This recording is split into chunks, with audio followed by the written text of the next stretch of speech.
மீன்வளம் மற்றும் மீனவர் நலத்துறை சார்பில் பாரத பிரதமர் மீன்வள மேம்பாட்டு திட்டப் பணிகள் தொடக்க விழா மற்றும் மீனவ பயனாளிகளுக்கு நல உதவிகள் வழங்கும் விழா கிழக்கு கடற்கரை சாலை கருவடிக்குப்பம் பெருந்தலைவர் காமராஜர் மணிமண்டபத்தில் இன்று நடைபெற்றது. புதுச்சேரி அரசு மீன்வளம் மற்றும் மீனவர் நலத்துறை சார்பில் பாரத பிரதமர் மீன்வள மேம்பாட்டு திட்டப் பணிகள் தொடக்க விழா மற்றும் மீனவ பயனாளிகளுக்கு நல உதவிகள் வழங்கும் விழா கிழக்கு கடற்கரை சாலை கருவடிக்குப்பம் பெருந்தலைவர் காமராஜர் மணிமண்டபத்தில் இன்று நடைபெற்றது. மத்திய மீன்வளத்துறை இணை அமைச்சர் திரு ஜார்ஜ் குரியன் சிறப்பு விருந்தினராக கலந்து கொண்டார். துணைநிலை ஆளுநர் திரு கைலாஷ்நாதன் விழாவிற்கு தலைமையேற்றார். முதலமைச்சர் ரங்கசாமி, சட்டப்பேரவைத் தலைவர் செல்வம், மீன்வளத்துறை அமைச்சர் லட்சுமி நாராயணன், வேளாண் துறை அமைச்சர் ஜெயக்குமார், குடிமைப்பொருள் வழங்கல் துறை அமைச்சர் திருமுருகன், நாடாளுமன்ற மாநிலங்களவை உறுப்பினர் செல்வகணபதி, சட்டமன்ற உறுப்பினர்கள் ஜான்குமார், கல்யாணசுந்தரம், பாஸ்கர் என்கிற தட்சிணாமூர்த்தி, பிரகாஷ் ராஜ், லட்சுமிகாந்தன், மீன்வளத்துறை செயலர் டாக்டர் மணிகண்டன் ஆகியோர் நிகழ்ச்சியில் கலந்து கொண்டனர்.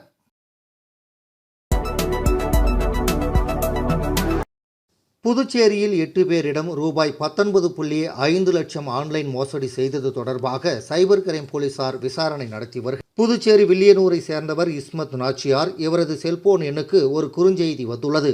அதில் பகுதி நேர வேலை மூலம் வீட்டில் இருந்தபடியே சம்பாதிக்கலாம் என்று குறிப்பிடப்பட்டு இருந்துள்ளது. இதற்கு அவர் சம்மதம் தெரிவித்துள்ளார்.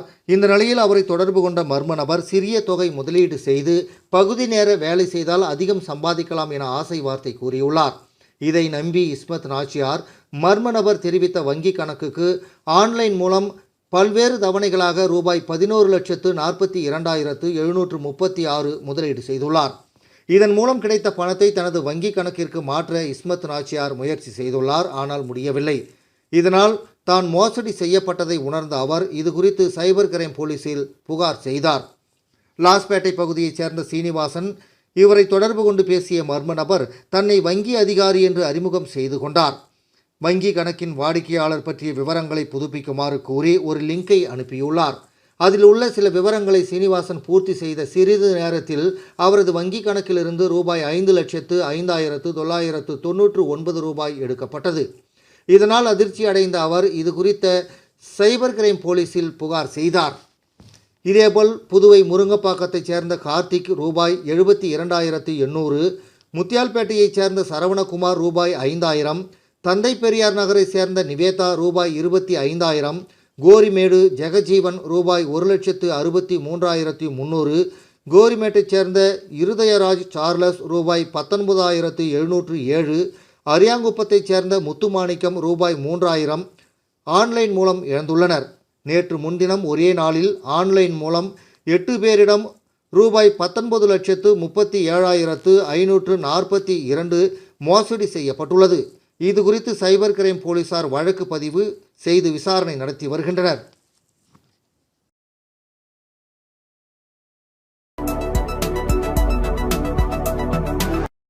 புதுச்சேரி அரசு சார்பில் நடைபெற்ற சட்ட மாமேதை டாக்டர் B.R. அம்பேத்கரின் பிறந்தநாள் விழாவை முன்னிட்டு துணைநிலை ஆளுநர் கைலாஷ்நாதன் பாரதி பூங்கா அருகில் உள்ள அண்ணல் அம்பேத்கரின் திருவுருவ சிலைக்கு மாலை அணிவித்து மலர் தூவி மரியாதை செலுத்தினார்.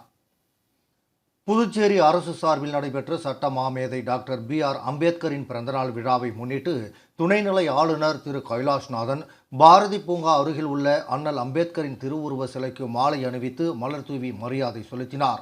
அதனைத் தொடர்ந்து கடற்கரை சாலையில் உள்ள டாக்டர் அம்பேத்கர் மணிமண்டபத்தில் உள்ள அவரது சிலைக்கும் மாலை அணிவித்து மலர் தூவி மரியாதை செலுத்தினார். முதலமைச்சர் திரு ரங்கசாமி, சட்டப்பேரவைத் தலைவர் திரு செல்வம், உள்துறை அமைச்சர் திரு நமச்சிவாயம், ஆதி திராவிடர் மற்றும் பழங்குடியினர் நலத்துறை அமைச்சர் திரு சாய் ஜே சரவணகுமார், சட்டமன்ற உறுப்பினர்கள், ஆதி திராவிடர் நலத்துறை செயலர் டாக்டர் முத்தம்மா ஆகியோர் நிகழ்ச்சியில் கலந்து கொண்டனர். அதன் பிறகு அபிஷேகப்பாக்கம் மற்றும் TN பாளையம் கிராமங்களில் உள்ள அம்பேத்கர் சிலைக்கு மாலை அணிவித்து மரியாதை செலுத்தினார். அங்குள்ள கிராம மக்களுக்கு நலத்திட்ட உதவிகள் வழங்கி அவர்களோடு கலந்துரையாடினார். அவர்களது குறைகளை கேட்டறிந்தார். அப்போது இலவச வீட்டுமனை பட்டா, சாலை வசதி மற்றும் மின் வசதி ஆகியவற்றை ஏற்படுத்தி தர வேண்டும் என்று கேட்டுக்கொண்ட கிராம மக்களுக்கு அவை அனைத்தும் செய்து தரப்படும் என்று துணைநிலை ஆளுநர் உறுதியளித்தார்.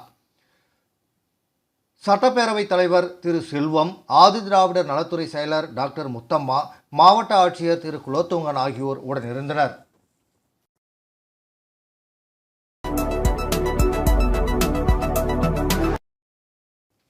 பொன்னானி சட்டமன்ற தொகுதிக்கு உட்பட்ட சோரப்பட்டு வம்புப்பட்டு பகுதிகளில் அங்கன்வாடி மையங்களை புனரமைப்பதற்கான பணியினை தொகுதி சட்டமன்ற உறுப்பினர் அங்காளன் பூமி பூஜை செய்து தொடங்கி வைத்தார்.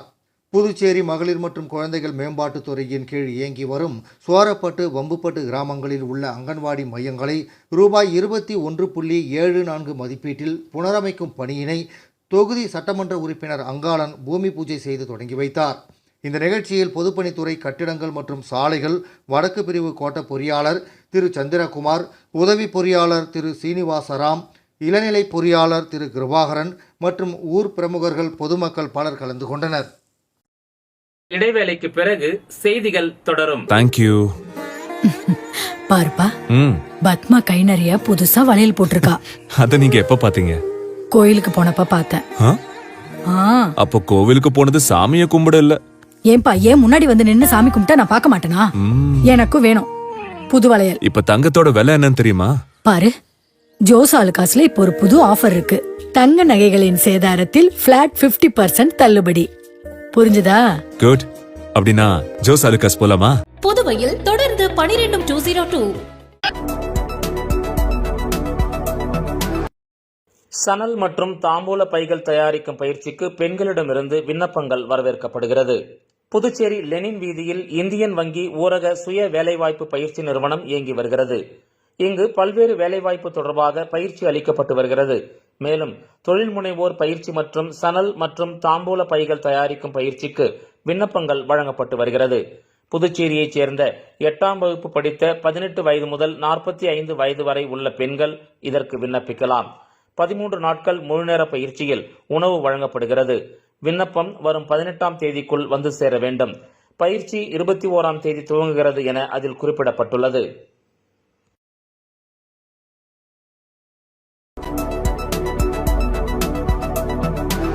ஓய்வு பெற்ற அரசு ஊழியர்கள் மே 30ஆம் தேதிக்குள் வாழ்வாதார உறுதி சான்றிதழை சமர்ப்பிக்க வேண்டும் என்று புதுச்சேரி கணக்கு மற்றும் கருவூலக இயக்ககம் கூறியுள்ளது.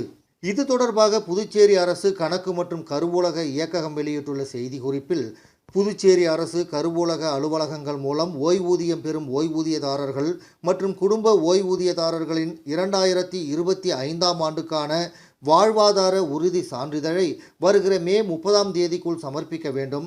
இந்த சான்றிதழ் கருவூலத்திற்கு நேரில் வந்தோ அல்லது முறைப்படி அரசிதழ் பதிவு பெற்ற அதிகாரி அளித்த சான்றிதழ் மூலமாகவோ சமர்ப்பிக்க வேண்டும். இல்லையென்றால் இந்திய அரசின் ஜீவன் பிரதான் என்ற இணையதளம் அல்லது தபால் அலுவலகத்தின் வாசற்படி சேவையை பயன்படுத்துவதன் மூலமாகவோ பதிவு செய்யலாம். எனவே ஓய்வூதியதாரர்கள் தங்கள் வசதிக்கு ஏற்ப வருகிற மே மாதம் 2ஆம் தேதி முதல் 30ஆம் தேதி வரை தவறாமல் சமர்ப்பிக்க வேண்டும். கடைசி தேதியில் சமர்ப்பிக்க தவறினால் ஓய்வூதியதாரர்கள் அல்லது குடும்ப ஓய்வூதியதாரர்களுக்கு மேற்கொண்டு ஓய்வூதியம் வழங்க இயலாது. மேலும் இது தொடர்பான விவரங்களை கணக்கு மற்றும் கருவூலக இயக்ககத்தின் இணையதளத்தை பார்த்து தெரிந்து கொள்ளலாம் என்று அதில் கூறப்பட்டுள்ளது.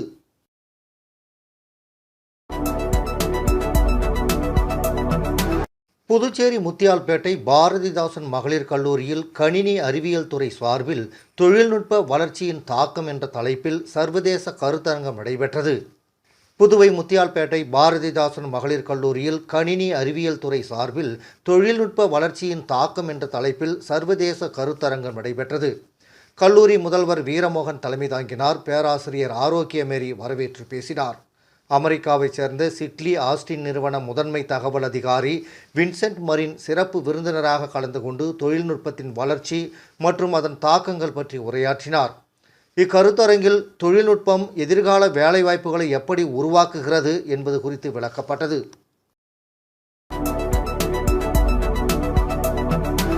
புதுச்சேரி கடற்கரை காந்தி திடலில் திருநங்கையர் தினத்தையொட்டி மாரத்தான் போட்டி நடைபெற்றது. புதுச்சேரி கடற்கரை காந்தி திடலில் திருநங்கையர் தினத்தையொட்டி மாரத்தான் போட்டி நடைபெற்றது. இதில் சுமார் 50 திருநங்கைகள் கலந்து கொண்டு ஓடினார்கள். மாலையில் நடந்த திருநங்கையர் தின விழாவுக்கு சபாநாயகர் செல்வம் தலைமை தாங்கினார். இதையொட்டி திருநங்கைகளின் கலை நிகழ்ச்சிகள் நடைபெற்றன. பரதம், கரகம், தப்பாட்டம் போன்றவற்றில் திருநங்கைகள் தங்களது திறமைகளை காட்டினார்கள். தொடர்ந்து நேற்று காலை நடந்த மாரத்தான் போட்டியில் வெற்றி பெற்றவர்களுக்கு பரிசுகளும் வழங்கப்பட்டன. நிகழ்ச்சியில் அமைச்சர் லட்சுமி நாராயணன், சட்டமன்ற எதிர்க்கட்சித் தலைவர் சிவா உட்பட பலர் கலந்து கொண்டனர்.